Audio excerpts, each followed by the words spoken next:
मैं मानती हूँ कि यहाँ पे भाग 1 समाप्त होता है और अब भाग 2 की ओर ध्यान दें कि किस तरीके से अब यहाँ से वो वृतांत शुरू होता है जहाँ पर भगवान परशुराम कर्ण की गोद में आराम कर रहे हैं, है ना? जियो जियो ब्राह्मण कुमार, तुम अक्षय कीर्ति कमाओगे, एक बार तुम भी धरती को निक्षत्रिय कर जाओगे। निश्चय तुम ब्राह्मण कुमार हो, कवच और कुंडलधारी, तप कर सकते और माता पिता किसके इतने भारी। किंतु हाय ब्राह्मण कुमार सुन, प्राण कांपने लगते हैं, मन उठता धिक्कार, हृदय में भाव ग्लानि के जगते हैं। गुरु का प्रेम किसी को भी क्या ऐसे कभी खला होगा, और शिष्य ने कभी किसी गुरु को इस तरह छला होगा। पर मेरा दोष क्या, हाय मैं और दूसरा क्या करता। पी सारा अपमान द्रोण के मैं कैसे पैरों पड़ता, और पांव पड़ने से भी क्या गूढ़ ज्ञान सिखलाते वे। एक लविसा नहीं अंगूठा क्या मेरा कटवाते वे। हाय कर्ण तू भी क्यों जन्मा था, जन्मा तो क्यों वीर हुआ। कवच और कुंडल भूषित भी तेरा अधम शरीर हुआ। धस जाए वह देश अतल में, गुण की जहां नहीं पहचान। जाति गोत्र के बल से ही आदर पाते हैं जहां सुजान। नहीं पूछता है कोई तुम व्रती वीर या दानी हो, सभी पूछते मात्र ही तुम किस कुल के अभिमानी हो। मगर मनुष्य क्या करे, जन्म लेना तो उसके हाथ नहीं, चुनना जाति और कुल अपने बस की तो यह बात नहीं। मैं कहता हूँ अगर विधाता नर को मुट्ठी में भरकर कहीं छीट दे ब्रह्मलोक से ही नीचे भूमंडल पर, तो भी विविध जातियों में ही मनुष्य यहाँ आ सकता है। नीचे है क्यारियां बनी तो बीच कहाँ जा सकता है। कौन जन्म लेता किस कुल में, आकस्मिक है यह बात। छोटे कुल पर किंतु यहाँ होते तब भी इतने आघात। हाय जाति छोटी है तो फिर सभी हमारे गुण छोटे, जाति बड़ी तो बड़े बने वे, रहे लाख चाहे खोटे। गुरु को लिए कर्ण चिंतन में था, जब मग्न अचल बैठा, तभी एक विषकीट कहीं से आसन के नीचे बैठा। वज्रदंष्ट वह लगा कर्ण के उरु को कुतर कुतर खाने, और बनाकर छिद्र मांस में मंद मंद भीतर जाने। कर्ण विकल हो उठा, दुष्ट भौरे पर हाथ धरे कैसे, बिना हिलाए अंग कीट को किसी तरह पकड़े कैसे। पर भीतर उस धसे कीट तक हाथ नहीं जा सकता था, बिना उठाए पांव शत्रु को कर्ण नहीं पा सकता था। किंतु पांव के हिलते ही गुरुवर की नींद उचट जाती। सहम गई ये सोच कर्ण की भक्तिपूर्ण विह्वल छाती। सोचा उसने अतः कीट यह पिए रक्त पीने दूंगा, गुरु की कच्ची नींद तोड़ने का पर पाप नहीं लूंगा।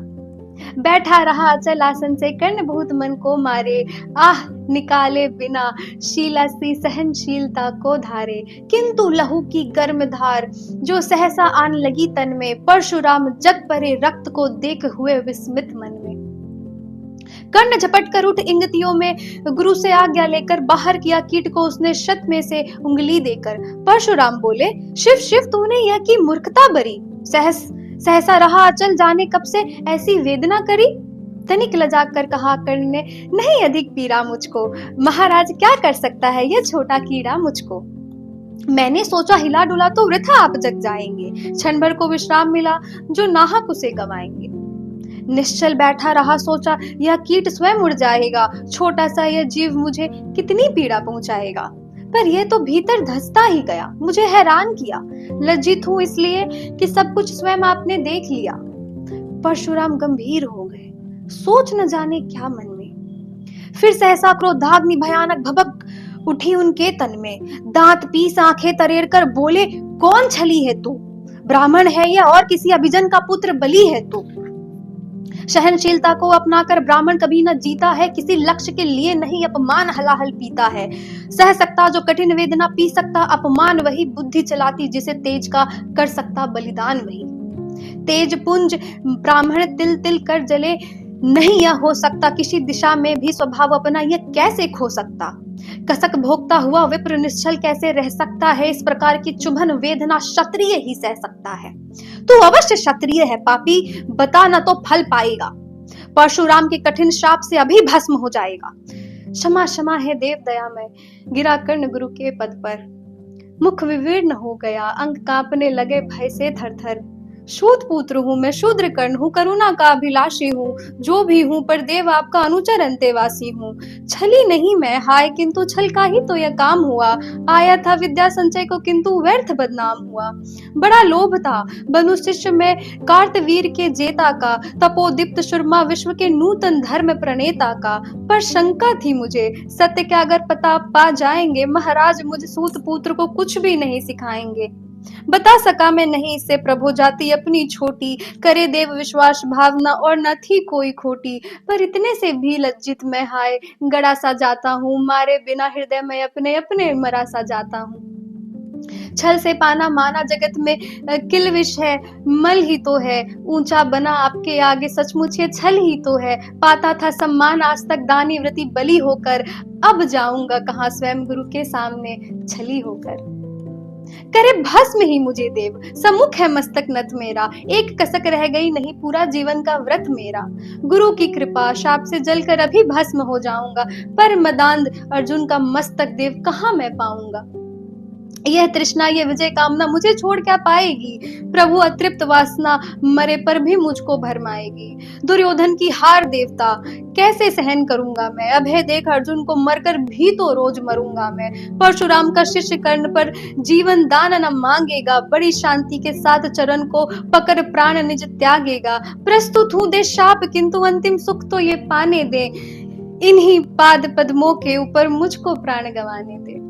लिपट गया गुरु के चरणों से विकल कर्ण इतना कहकर, दो कणिकाएं गिरी अश्रु की गुरु की आंखों से बहकर। बोले हाय कर्ण, तू ही प्रतिभट अर्जुन का नामी है, निश्चल सखा धृतराष्ट्रों का विश्व विजय का कामी है। अब समझा किस लिए रात दिन तू वैसा श्रम करता था, मेरे शब्द शब्द को मन में क्यों सीपी सा धरता था। देखे अगणित शिष्य द्रोण को भी कर्तव्य कुछ सिखलाया, पर तुझसा जिज्ञासु आज तक कभी नहीं मैंने पाया। तूने जीत लिया था मुझको निज पवित्रता के बल से, क्या था पता लूटने आया है कोई मुझको छल से। किसी और पर नहीं किया वैसा स्नेह मैं करता था, सोने पर भी धनुर्वेद का ज्ञान कान में भरता था। नहीं किया कार्पण्य, दिया जो भी था मेरे पास रतन, तुझमें निज को सौंप शांत हो अभी अभी प्रमुदित था मन। पापी बोल अभी भी मुख से, तू न सूत रथ चालक है, परशुराम का शिष्य विक्रमी विप्रवंश का बालक है। सूत वंश में मिला सूर्य या कैसे तेज प्रबल तुझको, किसने लाकर दिए कहां से कवच और कुंडल तुझको। सूत सा रखा जिसे उसको कैसे कठोर हो मारूं मैं, जलते हुए क्रोध की ज्वाला लेकिन कहां उतारूं मैं।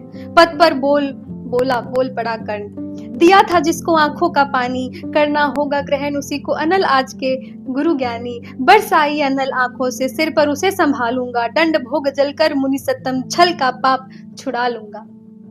परशुराम ने कहा कर्ण तू बेद नहीं मुझको ऐसे, तुझे पता क्या सता रहा है मुझको असमंजस कैसे। पर तूने छल किया दंड उसका अवश्य ही पाएगा, परशुराम का क्रोध भयानक निष्फल कभी न जाएगा। माना लिया था पुत्र इसी से प्राण दान तो देता हूं, पर अपनी विद्या का अंतिम चरम तेज हर लेता हूं। सिखलाया शास्त्र तुझे जो काम नहीं वह आएगा, है ये मेरा शाप समय पर उसे भूल तो जाएगा। कर्ण विकल हो खड़ा हुआ कह, हाय किया यह क्या गुरुवर, दिया शाप अत्यंत निदारुण, लिया नहीं जीवन क्यों हर।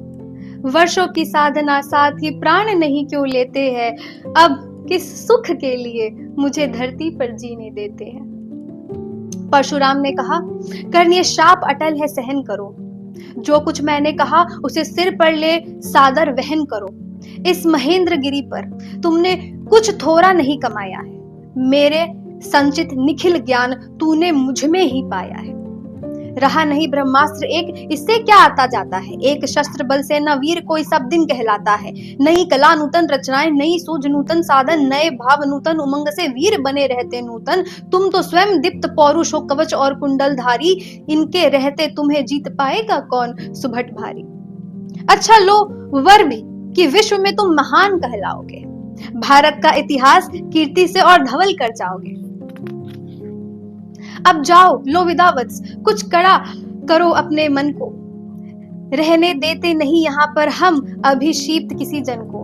हाय छीनना पड़ा मुझी को दिया हुआ अपना ही धन, सोच सोच ये बहुत विकल हो रहा नहीं जाने क्यों मन।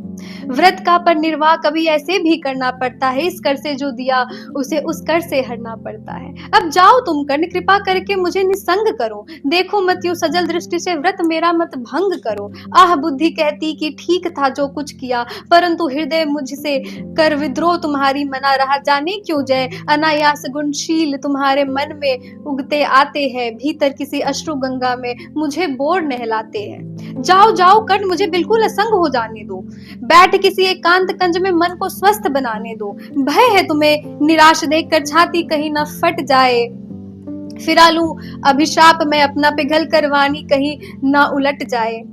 इस प्रकार कह परशुराम ने फिरा लिया आनंद अपना, जहां मिला था वही कर्ण का बिखर गया प्यारा सपना। छूकर उनका चरण कर्ण ने अर्घ्य आशु का दान किया, और उन्हें जी भर कर निहार कर मंद मंद प्रस्थान किया। परशुधर के चरण की धूली लेकर, उन्हें अपने हृदय की भक्ति देकर, निराशा से विकल टूटा हुआ सा, किसी गिरीश रंग से छूटा हुआ सा, चला खोया हुआ कर्ण ले मन में, कि जैसे चांद चलता हो गहन में, कि जैसे चांद चलता हो गहन में। तो समाप्त होती है द्वितीय सर्ग। आपको पसंद आए तो जरूर लाइक शेयर एंड सब्सक्राइब करें। तब तक के लिए राधे राधे।